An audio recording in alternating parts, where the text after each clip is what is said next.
नमस्ते दोस्तों। आज फिर आपके लिए मैं लेके आया हूँ पर्यावरण विधि के ऊपर एक नया वीडियो।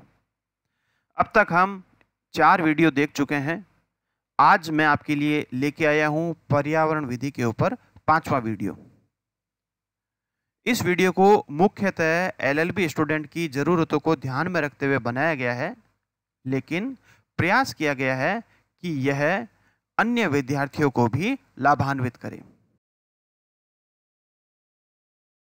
इस वीडियो को आपके सामने लेके आया हूं मैं भरत कुमार जाजड़ा, और प्रयास करूंगा कि यह वीडियो भी आपके लिए उतना ही लाभदायक हो जितने आपके पहले के वीडियो लाभदायक रहे। साथ ही साथ मैं इस केस के अंदर मैं प्रयास करूंगा कि जितने भी पर्यावरण विधि के ऊपर महत्वपूर्ण केस हो वह सभी आपको एक ही वीडियो के अंदर मिल जाए। इसके वीडियो के द्वारा जो पर्यावरण विधि के ऊपर महत्वपूर्ण केस है और उन केस से जो महत्वपूर्ण सिद्धांत निकल के आए उसके ऊपर चर्चा की गई है।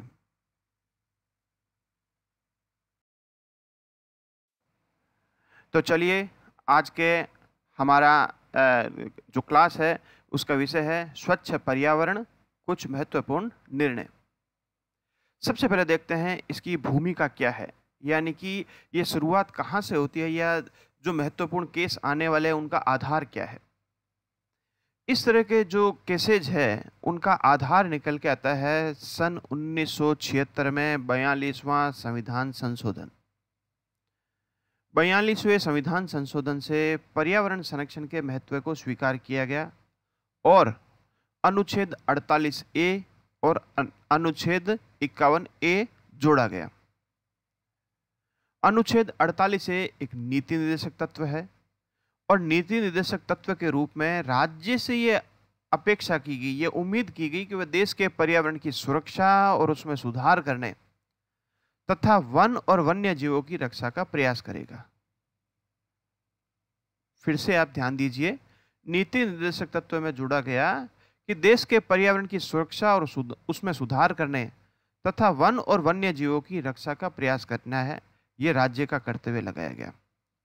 इसी तरह से अनुच्छेद 51A में मूल कर्तव्य जोड़े गए और उसमें उपखंड 51A(6) में लिखा गया है प्राकृतिक पर्यावरण की, जिसके अंतर्गत वन, झील, नदी और वन्य जीव है, रक्षा करे, संवर्धन करे तथा प्राणी मात्र के प्रति दया भाव रखे। इसके अतिरिक्त मूल अधिकार के भी प्रावधान थे जो कि हम पिछले वीडियो में देख चुके हैं और पर्यावरण विधि के भाग 4 उस वीडियो का हम टाइटल कह सकते हैं उसके अंदर जान चुके हैं। और भारत के संविधान का भाग 3 जो है उसके अंदर मूल अधिकारों का वर्णन है, ये भी आप जानते होंगे।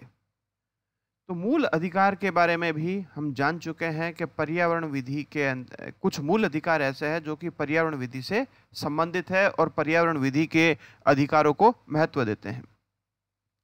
इस भूमिका के अंदर नए नए केसों का जन्म होता है।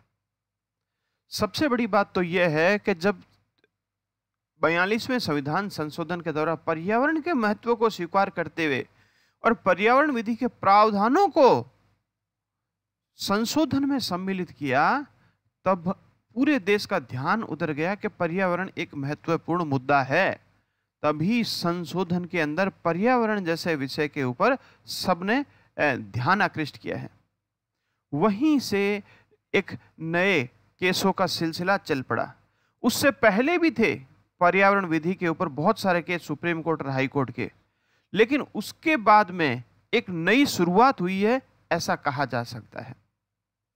कुछ केसेज है जिसके ऊपर चर्चा करते हैं। हम पहले पढ़ चुके हैं मेनका गांधी बनाम भारत संघ का केस, ये 1978 में आया। इस मामले में सुप्रीम कोर्ट ने कहा कि मानव गरिमा के साथ जीने का अधिकार संविधान के अनुच्छेद 21 के अंतर्गत एक मूल अधिकार है और मानव गरिमा से यहां अर्थ है कि वह सभी परिस्थितियां जिससे मानव गरिमापूर्ण जीवन जी सके। आगे सुभाष कुमार बनाम बिहार राज्य के मामले में स्वीकार किया गया कि अनुच्छेद 32 के अंतर्गत भारत का कोई भी व्यक्ति या नागरिक अपने मूल अधिकारों का प्रवर्तन करवा सकता है और जीवन का अधिकार अनुच्छेद 21 के अंतर्गत मूल अधिकार है और इस अधिकार में प्रदूषण रहित जल और प्रदूषण रहित वायु प्राप्त करने और उपभोग करने का अधिकार भी सम्मिलित है। यानी कि जीवन का अधिकार या जीने के अधिकार का अर्थ है कि बिना प्रदूषण के जल और बिना प्रदूषण के वायु किसी भी व्यक्ति को मिलती रहे। तो इस तरह से सुभाष कुमार बनाम बिहार राज्य के केस ने एक क्रांतिकारी परिवर्तन ला दिया अनुच्छेद 21 के अंतर्गत। एक और केस है जिस पर चर्चा करेंगे, सतीश बनाम उत्तर प्रदेश राज्य।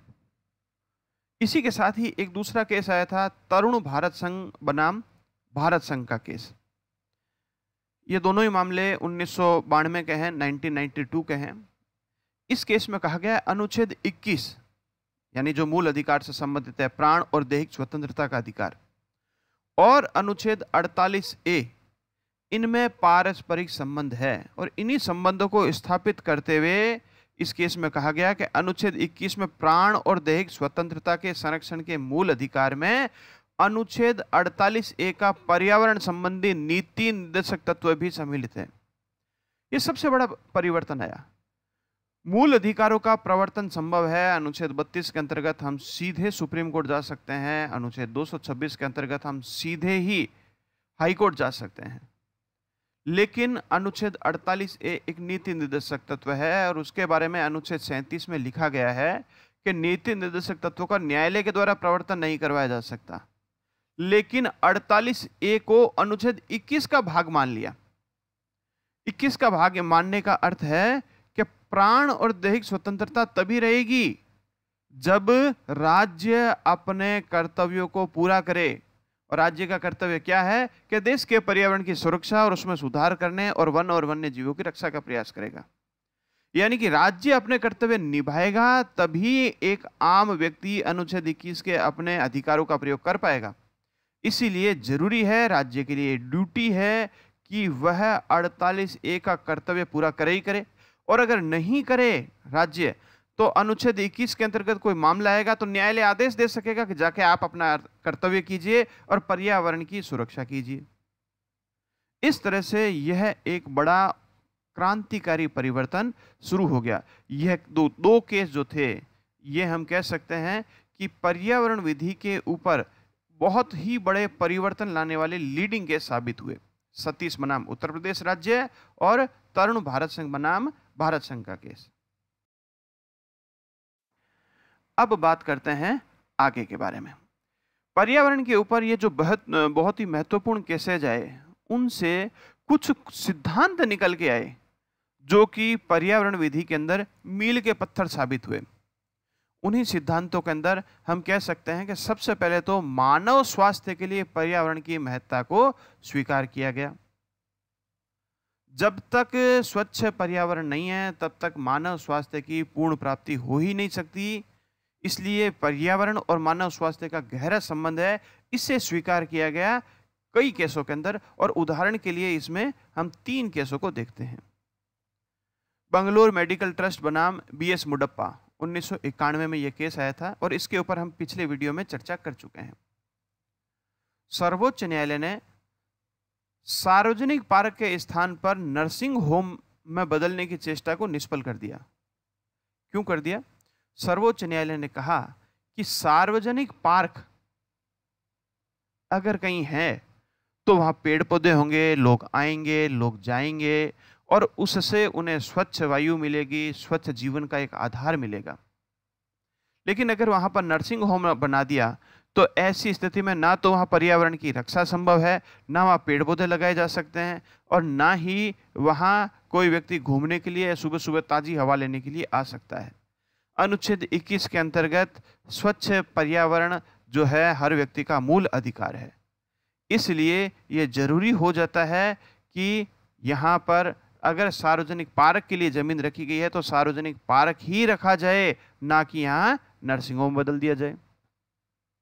इसी तरह से एक केस है T दामोदर राव बनाम SO नगर पालिका निगम, हैदराबाद का मामला।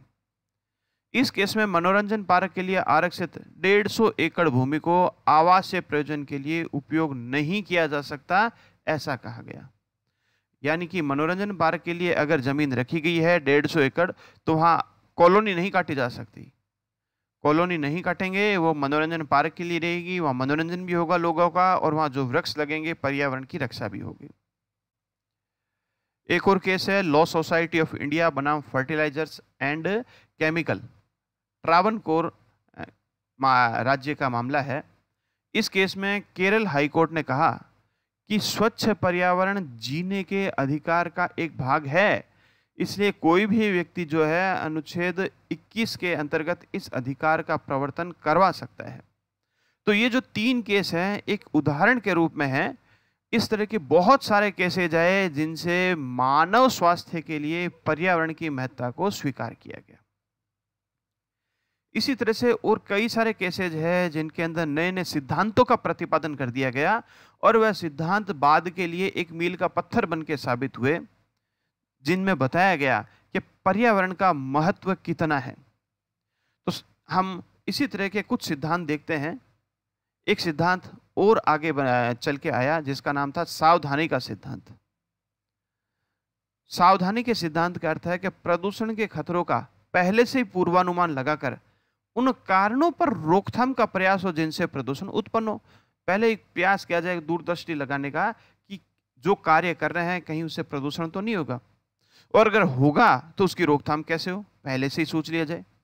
और जिन उद्योगों से भरपाई ना हो सकने वाली हानि संभव हो उन उद्योगों को प्रारंभ से ही अनुमति नहीं देना चाहिए। उद्योगों से जो प्रदूषण होता है वो एक सीमित मात्रा में होगा। अगर हमें विकास करना है तो चाहिए, लेकिन ये भी देखना है कि जो प्रदूषण हो रहा है क्या उसकी भरपाई संभव है। क्या साधारण धुआं निकला तो हमारे जो पेड़ पौधे हैं वो कार्बन डाइऑक्साइड को अवशोषित करके हवा को शुद्ध कर सकते हैं, लेकिन अत्यधिक इतना अधिक प्रदूषण फैल रहा है कि उसकी भरपाई संभव नहीं है, तो ऐसे उद्योगों की अनुमति ही नहीं देनी चाहिए। यह सबसे बड़ी बात निकल के आई और इस सिद्धांत का प्रतिपादन हुआ वेल्लोर सिविल फोरम बनाम भारत संघ के मामले में। इस मामले में तमिलनाडु के वेल्लोर नदी के पास में, तमिलनाडु के वेल्लोर जिले के अंदर पलार नदी के पास में कुछ चमड़ा उद्योग थे। चमड़ा उद्योग जो थे वहां से बहुत सारी गंदगी, बहुत सारा मलबा निकलता था और उसे पलार नदी के अंदर डाल दिया जाता था। उसके कारण पलार नदी ही प्रदूषित हो गई थी और आसपास के 13 गांवों के 150 कुएं प्रदूषित हो गए। अब उस पलार नदी का पानी भी पीने लायक नहीं रहा। तो जो गांव के निवासी या जो वेल्लोर सिविल फोरम के नागरिक थे जो उस नदी के पानी के लिए चिंतित थे, उन्होंने सर्वोच्च न्यायालय का रुख किया और सर्वोच्च न्यायालय ने यह आदेश दिया कि ये जो चमड़ा उद्योग है जिनके कारण 13 गांवों के 150 कुएं तक प्रदूषित हो गए हैं, इन्हें बंद कर दिया जाए। कारण सावधानी का सिद्धांत है, या यहां पर इस तरह का ट्रीटमेंट प्लांट लगाया जाए कि पानी पहले स्वच्छ हो और उसके बाद ही नदी के अंदर जाए, और जब तक आप ट्रीटमेंट प्लांट नहीं लगाते हो तब तक के लिए बंद कर दो। एक और महत्वपूर्ण सिद्धांत जो निकल के आया, जो परीक्षा की दृष्टि से भी बड़ा महत्वपूर्ण है, प्रदूषण करता भुगतान करता है का सिद्धांत। यानी जो प्रदूषण करेगा वही भुगतान करेगा। क्या अर्थ हुआ इसका कि अगर कोई व्यक्ति इस प्रकार का कोई उद्योग चला रहा है जिससे हवा, पानी या पर्यावरण को किसी भी तरह की कोई भी हानि होती है और जिससे वहां आसपास के रहने वाले लोगों को नुकसान होता है, तो ऐसे उद्योगपति पर 2 दायित्व है। पहला तो यह है कि वह उस हानि या उस जल, हवा या पर्यावरण को नुकसान पहुंचने का जो काम है उससे क्षतिग्रस्त या पीड़ित जो भी नागरिक हुए हैं उनको नुकसान की भरपाई करेगा, और दूसरा पर्यावरण को जो नुकसान होगा उसको वापस स्थापित करने का जो खर्चा होगा, यानी साफ सफाई का जो खर्चा होगा, पर्यावरण की साफ सफाई का, वह खर्चा भी उसी उद्योग के मालिक से उठाया जाएगा। तो केस था भारतीय पर्यावरण विधिक कार्यवाही परिषद बनाम भारत संघ का मामला, जिसमें इस सिद्धांत को प्रतिपादित किया गया। और अब कोई भी व्यक्ति प्रदूषण फैलाता है तो प्रदूषण फैलाने से अगर प्रकृति को नुकसान होता है तो प्रकृति की वापस साफ सफाई के लिए अगर कुछ खर्चा करना पड़ता है तो खर्चा भी उसी से लिया जाता है, और नागरिकों को नुकसान होता है, उनके स्वास्थ्य को नुकसान होता है किसी तरह से, तो उसका खर्चा भी उसी उद्योगपति से ले लिया जाता है और इस सिद्धांत का नाम रखा गया प्रदूषणकर्ता भुगतान करता है का सिद्धांत। ये जो केस था भारतीय पर्यावरण विधिक कार्यवाही परिषद बनाम भारत संघ का केस, इस केस में ऐसा था कि हिंदुस्तान एग्रोकेमिकल लिमिटेड कंपनी ने उदयपुर के विचारी गांव में सल्फ्यूरिक एसिड और सुपर फास्फेट का उत्पादन शुरू किया। ध्यान से सुनिए, उदयपुर जो कि राजस्थान में है, उसके विचारी गांव का नाम है, वहां पर सल्फ्यूरिक एसिड और सुपर फास्फेट का उत्पादन प्रारंभ किया। सल्फ्यूरिक एसिड बहुत ही घातक अम्ल होता है और पर्यावरण की दृष्टि से भी यह बहुत ही खतरनाक है। और सुपर फास्फेट जो कि खाद बनाने के काम आती है, वहां पर उत्पादन शुरू किया।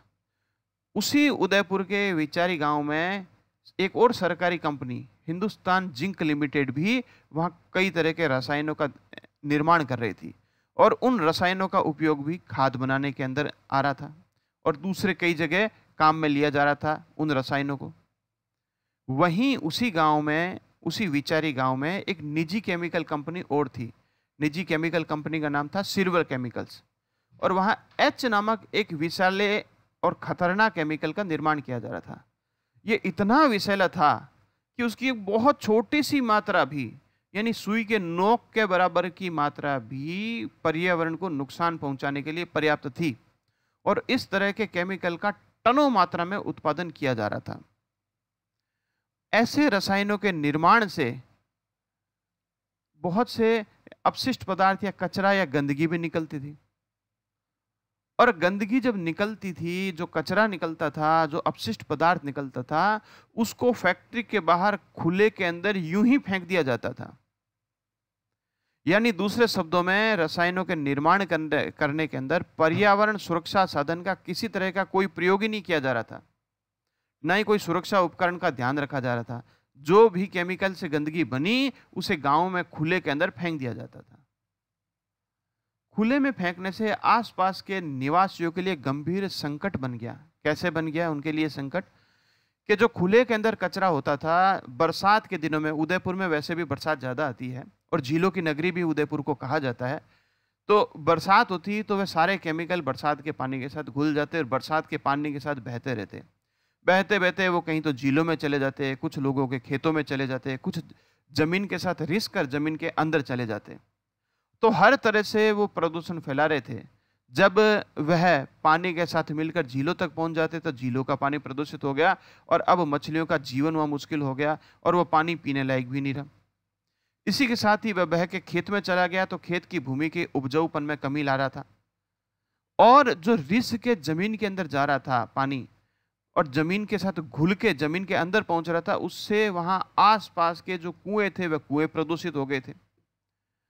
और ये हम कह सकते हैं कि वेल्लोर सिविल फोरम बनाम भारत संघ के मामले में भी जो सिद्धांत थे, लगभग वैसे ही सिद्धांत इस केस में भी रहे और भारतीय पर्यावरण विधिक कार्यवाही परिषद बनाम भारत संघ के मामले में इतने खतरनाक केमिकल का जो उदयपुर के विचारी गांव में निर्माण हो रहा था, उसे देखते हुए सुप्रीम कोर्ट ने आदेश दिया कि ऐसे उद्योगों को तुरंत बंद कर दिया जाए जिनसे गांव के अंदर प्रदूषित हो रहा है और साथ ही जो प्रदूषण हो चुका है उसकी साफ सफाई करे, उसका खर्चा भी कौन देगा? भारतीय पर्यावरण विधिक कार्यवाही परिषद, यानी कि पोल्यूटर पे जो प्रदूषण करेगा वह उसका भुगतान करेगा और आसपास के निवासियों के स्वास्थ्य की जांच के लिए और उनको जो प्रदूषण से नुकसान हो चुका है, उनके जो स्वास्थ्य को नुकसान हो चुका है, उसकी भरपाई भी यही कंपनियां करेगी।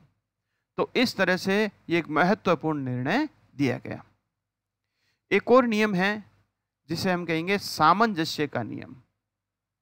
सामंजस्य का नियम भी सुप्रीम कोर्ट के कई सारे केसेस से निकल के आया और सुप्रीम कोर्ट ने इस नियम को भी प्रतिपादित किया। इस केस में कहा कि किसी भी उद्योग से चाहे कितनी ही आय मिलते हो या उसे कितने ही लोगों को रोजगार मिलता हो या उसे कितनी ही विदेशी मुद्रा मिलती हो, लेकिन पर्यावरण को नष्ट करने और स्वास्थ्य के लिए संकट उत्पन्न करने की छूट किसी को नहीं दी जा सकती। इस नियम के अनुसार पर्यावरण की हानि बड़ी हानि मानी जाती है और राजस्व की हानि और बेरोजगारी की हानि तुच्छ हानि मानी जाती है। कारण पर्यावरण नष्ट हो गया तो हमें प्राप्त करना वापस मुश्किल है, ये पैसा देके नहीं ले सकते। राजस्व की हानि होगी तो मेहनत करके, पसीना बहा के कहीं और दूसरे साधन ऐसे बनाए जा सकते हैं जिनसे राजस्व की प्राप्ति हो जाए। अगर एक रोजगार को नहीं करने के कारण बेरोजगारी होगी तो उसका भी इलाज हो सकता है कि दूसरा रोजगार कर लिया जाए, लेकिन पर्यावरण को नुकसान हो गया तो उसकी प्राप्ति संभव नहीं है। इसलिए ऐसे कारखानों को पर्यावरण की हानि के निवारण के लिए बंद किया जा सकता है। और इस नियम का प्रतिपादन किया गया एमसी मेहता बनाम भारत संघ का जाजमऊ मामला। जाजमऊ मामला यानी कि जो उत्तर प्रदेश का कानपुर शहर है, कानपुर शहर के पास में एक क्षेत्र है जाजमऊ। वहां पर कई सारे चमड़ा उद्योग थे और उनसे जो निकलने वाला मलबा था उसे सीधा ही गंगा नदी के अंदर डाल दिया जाता था। उससे गंगा नदी के अंदर बहुत ही गंभीर पर्यावरण क्षति हो रही थी। पानी बदबू आ रही थी, पीने लायक नहीं रह रहा था कानपुर के बाद के क्षेत्र के अंदर। तो ऐसे उद्योगों को न्यायालय ने बंद करने का आदेश दिया गया और इस तर्क को स्वीकार नहीं किया गया कि बंद करने से बेरोजगारी होती है या राजस्व की हानि होती है। हम एक केस और देख चुके हैं, वेल्लोर सिविल फोरम बनाम भारत संघ का। इस मामले में इस नियम को पुनः स्थापित किया गया। यह